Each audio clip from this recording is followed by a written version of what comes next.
الحمد لله على كل حال ونعوذ بك من أهل النار أما بعد. بسم الله الرحمن الرحیم.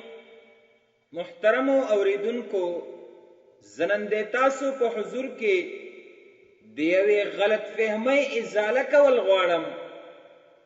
بعضی ملحدینو سوال کړی دی، وای څنګه امکان لري چې په یو وخت کې عزرائیل علیه السلام د زرګونو ژوندیو موجوداتو روحونه قبض کړي؟ د ملحدینو د دغه سوال په جواب کې ملائکې او ساينس اول ملائکې وپېژنئ. ملائکې د الله جل جلاله هغه مخلوق دی چې له نور او رڼا څخه پیدا شوي دي. له همدغې وجې نه ملائکې نورانی لطیف جسمونه لري. ملائکې د الله هغه مخلوق دی چې الله مسخرې کړي دي، او کومه وظیفه چې دوی ته الله ورسپارلې ده، د الله جل جلاله هیڅ نافرمانی نه کوي او هغه وظیفه په صحیح طریقې سره سرانجام کوي. ملائکې وزرونه لري، په مختلفو شکلونو سره ځانونه اړولی شي. سرعت یې ډیر زیات دی چې انسان یې تصور هم نشي کولی. ملائکې مختلفې وظیفې لري. څوک روحونه اخلي، څوک عذاب نازلوي، څوک تسبیح وایي، څوک بادونه او بارانونه په واک کې لري، څوک وحی راوړي، او داسې نور قسم قسم په وظیفو باندې مشغولي. د ملائکو قوت ډیر زیات دی.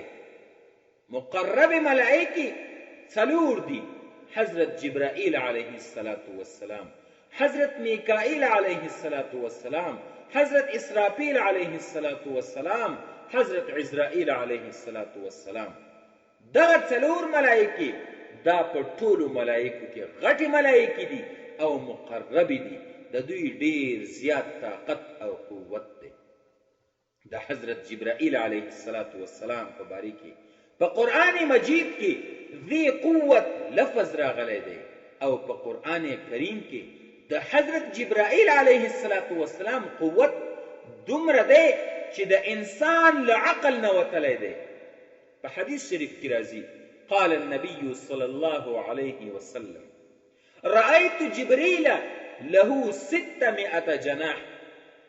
رسول الله صلی الله علیه وسلم وایي چې ما حضرت جبرائیل علیه السلام ولیدی چې 600 وزر یې درلودل.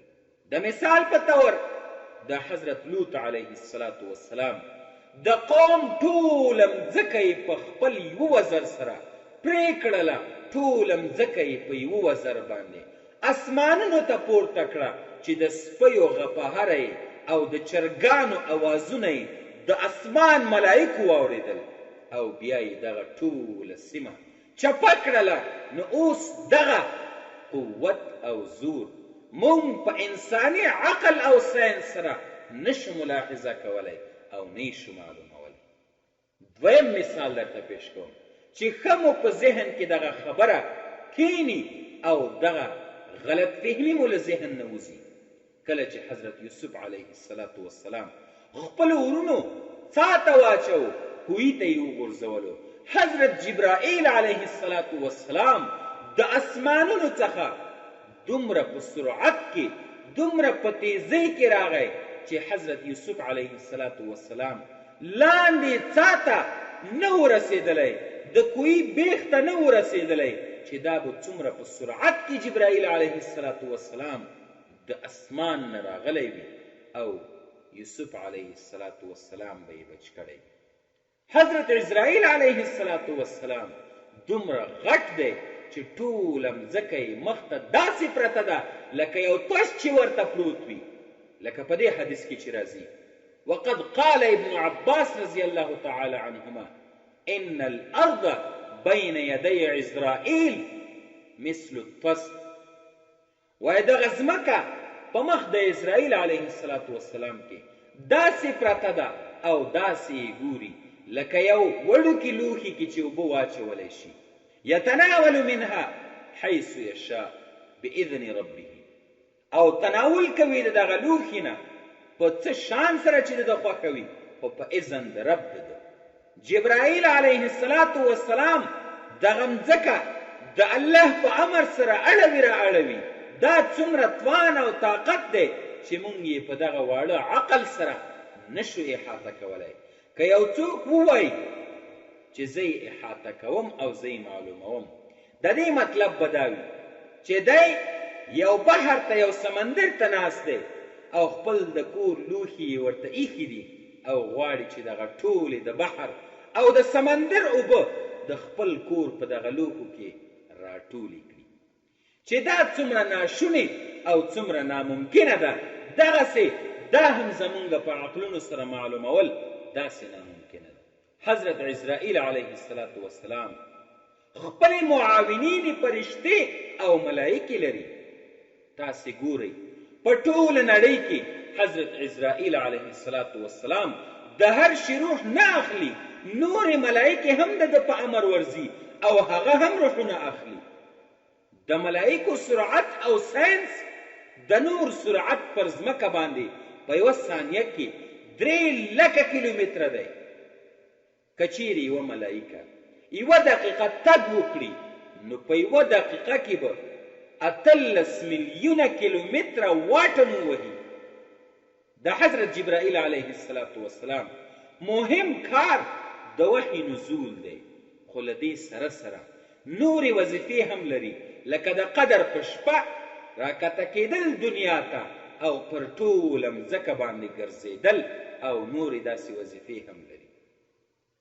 اوس تاسې له عقل څخه کار واخلئ چې حضرت عزرائیل علیه السلام دومره غټ دی چې مځکه داسې ورته معلومیږي لکه چې په یو تش کې اوبه وي او هغه ته حرکت ورکوي، او په کومه اندازه سره چې ژوندي موجودات دي په هغې اندازې سره ورسره نورې ملایکې هم شتون لري. نو بیا په 1 ثانیه کې د 100 میلیونونو ژوندیو موجوداتو څخه که په وچه کې وي او که په سمندر کې وي، که په غرو کې وي او که په ځنګلو کې وي، دا څه خبره ده؟ هیڅ مشکل نشته. خو دا مشکل زما او ستا د قاصر عقل او دماغو سره دی.